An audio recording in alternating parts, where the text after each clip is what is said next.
Lexi Hold quiet pause have become louder than any post-game interview when questions about locker room tension in Indiana surface. Hold and deflect. She simply didn't speak. That moment of restraint revealed more than words could behind the teams for smiles and media. Polish lies a storm of uncertainty. Restricted free agency hanging over players' heads. CBA negotiations threatening the up and contracts, and a lingering fallout from a turbulent playoff exit. Even something as simple as Kayla Clark's once beloved black Air Force One. If you're here for the real story and not filtered version, subscribe. And if you're sticking around for the next meltdown, you better definitely subscribe. Supposed symbol of team unity now feels that a relic of optimism that faded too quickly beneath the surface. How silence wasn't avoidance. It was a reflection of a locker room stretched thin by forces far beyond basketball. Her unspoken message, because the heart of a larger truth. The challenge, as inside a fever, in the WNBA, a large on about town or effort, but about a viable in a league grappling with instability and noise. Players like Caitlin Clark are caught between admiration and attack. Their every move the sector do political, economic, and social lens. House choice to stay silent is more than personal stash. It's a statement how players navigate a world where speaking up can ignite a firestorm and staying quiet might be the only way to hold on to sanity. Caitlin Clark may be the face of a new era in the WNBA, but have you been paying attention lately? It's clear the spotlight isn't coming without a price. At the center of it all, a locker room walking on eggshells, a league balancing on the edge of collapse, and teammate whose silence is speaking volumes. Let's talk about Lexi. How, while everyone's obsessing over viral clips and fantasy leagues' dead legacies, when navigating something a lot messier, restrictive free agency looming. CBA chaos and immediate to warm Bill around, or most famous teammate, and she just broke her silence. Sort of. It all started with a pair of sneakers. Kayla Clark's black Air Force Ones weren't just a fashion choice, they became a symbol worn courtside during a pivotal playoff run. They were dubbed a good luck charm, superstitions world fan, and cloned anything I could give Indiana an edge. But once the team exit the playoff, the sneakers lost their magic, and a fever that surrounded Caitlin started to curdle, because what started as hype quickly turned into something else entirely outside the court. Online hostility ramped up. Suddenly cut. Mark wasn't as a talented player, she was a target. Means hot takes, rage bait threads, all weaponized, undermine our town and question or place in the league. And let's be real, this wasn't casual critique, it was manufactured hate dressed up as commentary. But here's where things get complicated and say, I delete. Most players know Caitlin the real deal, even her rivals respect her game on the court. She's everything the hype promised off the court though. It's a different war zone, and Lexi Hole of all people is stuck right in the middle. Restricted free agency is looming over her like a storm cloud, with ongoing CBA negotiations and whispers of a lockout. No one knows where they stand. Player loyalty is being tested, coaching stability not existent. The league's foundation is shaking, and Lexi's future, with a fever, hangs in the balance. Meanwhile, Clark's stardom just keeps rising, and that makes her a magnet not just for media attention, before political narratives, social backlash, and some deeply uncomfortable allegations. Let's talk about that, because occur during the recent report, including for the Wall Street Journal. There's serious accusations of systemic targeting aimed directly at Caitlin Clark, a lead civil rights violations attempt to suppress her influence, and politically motivated smear campaigns are all in play. This isn't just about basketball anymore, it's about optics, money, and who controls the narrative, especially when the away when or more politically vocal supporter groups throw their weight behind her. Now you got a player caught in crossfire, politics, race, and corporate interests. It's not just messy, it's dangerous. And we haven't even touched the gambling scandals yet. Yes, there's more. Allegations are now swirling about NBA officials involved in gambling schemes that may bleed into WNBA territory. Accusations of game rigging, foul play, and outcome manipulation, forbidding profits, are casting long shadows over the league's integrity. And when a player like Caitlin Clark becomes a face of both the sport and the controversy, every missed call starts to look suspicious. Suddenly, it's not just about winning, it's about who stands again off the court, and somewhere in that chaos stands Lexi. How quiet, controlled, calculated. Her appreciation for Clark's sneak a game that wasn't a small talk, it was subtle, acknowledged, meant a nod to the cultural force Caitlin become, because Clark isn't just a player, she's marketability gold, and that brings his own kind of baggage. Whole silence on locker room tensions hasn't gone unnoticed. She didn't deny drama shooting confirmed either, she just didn't speak, and that silence says everything because external narratives fuel division players inside the league. I love managing emotional wreckage. The toxic environment created by rage bait and misinformation isn't an online problem. It seeps into real-life dynamics, it complicates trust, it messes with chemistry, and forces players like Lexi to pick their battles carefully. Is she staying loyal to Indiana, to her teammates, or to herself? That's the question hovering over everything, because as a Fever grappled internal loyalty issues and a shaky roster, players like Cole have to navigate their careers, and a league that feels increasingly unstable. Restricted free agency isn't just a contract detail, it's a stress test, and Lexi's position reflects a wider anxiety spreading across the WNBA with league-wide economic instability, political tensions, and mounting scandals. No one's future feels secure, not even Caitlin Clark's, and yet the respect is still there internally. The league sees Clark for what she is, undeniably talented, but that truth is being buried beneath layers of misinformation and public vitriol. The manufactured rivalries, the race-baiting discourse, the politicized narratives, they all serve to distract from what's actually happening. The league is in trouble now because of his players, but because of everything orbiting them: unstable leadership, coaching controversies, economic rigidity, gambling scandals, media exploitation is a perfect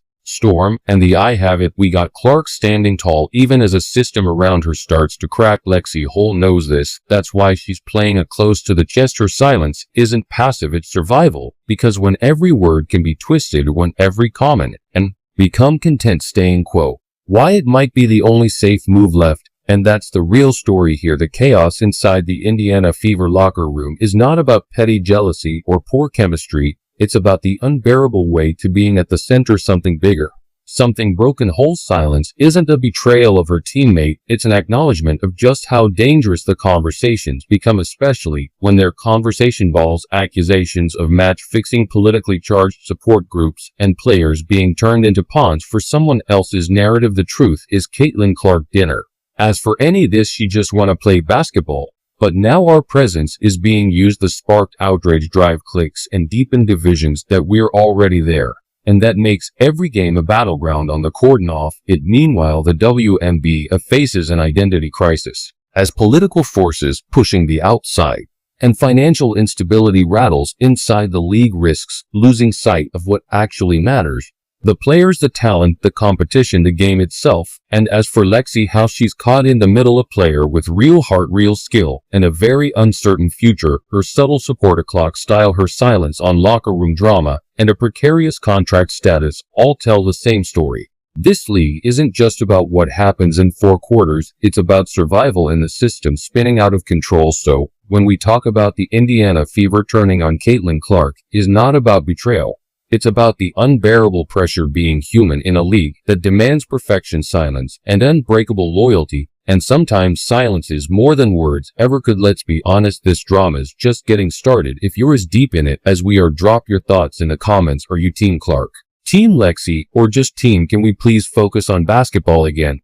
Don't forget to like, share, and subscribe, and more breakdown to the beautiful chaotic mess we call modern sports. See you in the next one. If anything, we're only scratching the surface of just how messy things have got for the Indiana Fever, and by extension the entire W. And the real problem is not just about a locker room dining MC or few bad games, is that Caitlin Clark has somehow become the lightning rod for everything wrong and everything marketable about the lead. And when we say everything, we mean the good, the bad, and a deeply political. Clark isn't as a rookie with serious skills, she's also a symbol, and that's where things start spiraling, because symbols get co-opted, they get dissected, they get dragged into conversations they never sign up for, and right now the conversations around or are growing louder than our actual performance. That's the irony. She's playing game her life, while people off the court are playing completely different.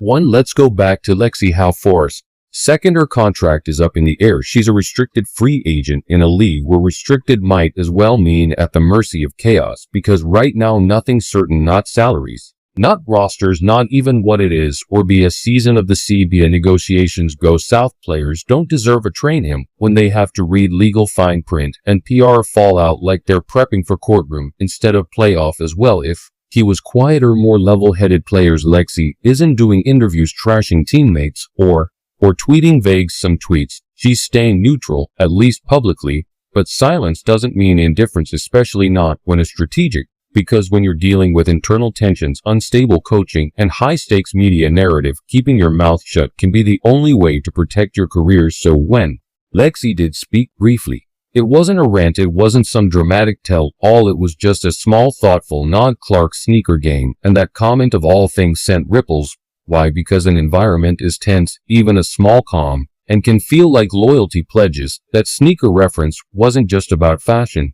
It was coded. It said, "I see you, and right now." Clark probably doesn't hear than enough inside that locker room now, because her teammates hate her, but because the entire dynamic is poisoned. Everyone's paranoid, everyone's under a microscope, the vibe is off, and no one knows who they can really trust. Now zoom out. Outside Fever, the entire WNBA is under siege. It's not just a gambling allegations, which by the way can be the biggest scandal to hit pro basketball in years. It's also the political tension. Caitlin Clark's backing from vocal right-leaning support group has turned into a polarizing figure without or even trying. She didn't make her so political. Years did that for her, and suddenly her every move is viewed through a hyper-political lens. Who congratulate her, who doesn't, who gives her the ball, who rolls their eyes when she takes a shot. It all becomes evidence in a trial she never agreed to tend. Now factor in the civil rights allegations. Yes, civil rights. That's the level this is reached. Reports suggested there are deliberate systemic efforts to undermine Clark's influence, attempt to barter and keep her from rising too fast or becoming too dominant presence. If that even partially true, we're not just dealing with sports drama, we're looking at a league tearing itself apart from the inside out, and the wild part, most of this has nothing to do with Clark herself, if about what she represents to some. She's a next big thing to others. She's a walking threat to the old guard. To some fans, she's her favorite player. To others, she's a symbol of everything they think is wrong with the league. That's a lot for a rookie to carry, and it trickles down. Lexi's whole future is directly affected by the chaos the Fever want to build around Clark. Does that mean cutting veterans? Do teammates feel sidelined? And the PR push to make Clark the face of franchise? These are real questions, and no one's answering them on record, because the second you speak honestly, you risk getting dragged online. And in this media climate, perception is reality. The silence, it's survival. And yet underneath all that tension, there's a kind of tragic irony. The WNBA is finally get the mainstream attention it deserves. It's happening under the worst possible circumstances. Headlines on about comeback wins or buzzer beaters. They're about alleged game rigging, locker room infighting, Twitter feuds, politicians jumping into the fray, allegations of racial bias, and yes sir, Nico superstitions. Remember the black Air Force Ones? At one point they symbolize hope, a sign that maybe, just maybe, the Fever could have 5 yards. But when the player dream crumbled, so did the illusion, and people started looking for someone to blame. Clark, too much hype, teammates not enough loyalty, coaching a mess for an office, playing PRCs instead of basketball. It's all unraveling, and Lexi, who should be focused on the next phase of a career, is stuck trying to make sense of a team dynamic that shifted completely. She's seen firsthand how online or his bleed into real life, how fans pick sides based on rumors and half-truths, how entire careers can she have based on one poorly timed, cool, or misunderstood gesture. And when she chooses not to speak on certain topics, is not because she doesn't have thoughts, is because the stakes are too high. One wrong word, and she's a line one on his moment, and suddenly she's anti-Clark or anti-team or anti-progress. That's the danger. Being in a league does become a political and economic battlefield. And let's not forget, players aren't as managing the drama they're living through while competing at the highest level. Every game ever we pass, every glance, it comes a data point in someone else's narrative. And while we debate loyalty or locker room chemistry, the players are left managing trauma, real, ongoing emotional stress from being in the middle of something that spirals far beyond basketball. That's the real toll, the mental fatigue, them motion. Austin, the pressure performed perfectly under a microscope while navigating political crosshairs and corporate agendas. It's enough to break anyone, and yet Clark and how keep showing up. They keep playing because despite everything, despite the noise and the rumors and a very real instability, the games still matters. That's what makes the story so heartbreaking. At the center of all this are young women who just want to play pro ball, who trained for this their whole lives, who dreamed of this moment, and now they've arrived. They're stuck in a system that prioritizing narratives over nuance. Caitlin Clark shouldn't have the key carry the weight of being a cultural flashpoint. Lexi Holt shouldn't have to tiptoe around media landmines just to get a fair shot at free agency. But that's where we are. So, where does it go from here? That's the question everyone's asking. Where the league stabilize, will CBA negotiations hold? Will the gambling scandals fade or explode? Will Clark be allowed to grow into a row without being used as a proxy and a much bigger fight? And what happens of players like Lexi? How in the process the ones caught between headlines, the ones navigating silence, not because they don't care, but because caring too loudly might cause them every day in this story and over, not even close, because every day the stakes keep rising. Every tweet, every game, every press conference, the WNBA is sitting on a powder keg of potential and pressure, and unless something changes, unless the league and refocus on the sport itself, it's not just players we're going, burnout is the whole system. This is a story about one team or one player. This is a slow motion unraveling, the league trying to figure out what it wants to be while the world watches a magnifying glass and a megaphone. Caitlin Clark walked into the WNBA with generational hype, record breaking college career, instant marketability, a fan base ready to buy whatever jersey she wears. But she also walked straight into a political firestorm disguised as a sports league. Is not just about basketball anymore, it's about narratives, and everyone wants to own hers. But the people caught in the crosshairs, they're not influencers, they're not brand mascots, they're athletes, and that's what keeps getting lost in all the noise. Lexi Holt's silence isn't about drama, it's not a confirmation of them juicy locker room betrayal, it's restraint. She knows that speaking freely, even with good intentions, can be twisted into a headline that follows her for the rest of her career. She's watched to happen others, one soundbite, one offhand remark, and suddenly you the villain of the week. That kind of pressure forces players into impossible positions. You expect to support your team, uplift the league, stay apolitical, stay related, will say, stay visible, stay quiet, but also speak up when is your moment. What does that even mean when a narrative changes every 24 hours, and yet somehow fans expect cohesion? People want a fever to have chemistry, unity, perfect synergy. But how when you got entire franchise whoring around one player, Caitlin Clark, while the rest of the team lives in the state of limbo, when teammates are either been quietly pushed out or forced conform to a system that seems tailor-made for one superstar? It's not jealousy, it's survival instinct. Because when contract on a line in the league's economic future is uncertain, players start protecting themselves. You do it to loyalty. Only stretches so far when your paycheck, your playing time, and your reputation are all under threat. That's what makes Lexi Holt's position so precarious. She's not some bench warmer with nothing to lose. She's a smart, capable player with real potential, and now a restricted free agent who might not even get a fair shot. How the league shakes out her future could hinge on things that have nothing to do with her actual performance. She had Clark ally in the media. Is she too quiet on controversy? Is a marketable enough in a league that now prioritizes narrative over nuance? Those are the kinds of questions that shouldn't matter, and yet they do. And let's not pretend this is a fever-only issue. What's happening in Indiana is just a microcosm of what's happening across the entire WNBA. Every team is being reshaped by forces I go way beyond the game, coaching decisions influenced by PR, roster moves impacted by lead politics, players Conway, scandals they had no part in. It's no wonder people are starting to ask who's actually running the show. Because while Caitlin Clark is being scrutinized for every foul, every stare, every interaction, there's a much bigger storm brewing, a possible lockout if CBA talk fall through, gambling scandals casting doubt on league credibility, and an ever-growing disconnect between what the league wants present and what players are actually dealing with. And still the games go on. Clark keeps dropping dimes and raining threes. Lexi keeps showing up head down, doing the work. The rest of Fever roster keeps pushing forward under a microscope that gets more unforgiving by the day, and fans, they keep feeding the cycle, often unknowingly, by buying to rage bait, clickbait, and every out of context CL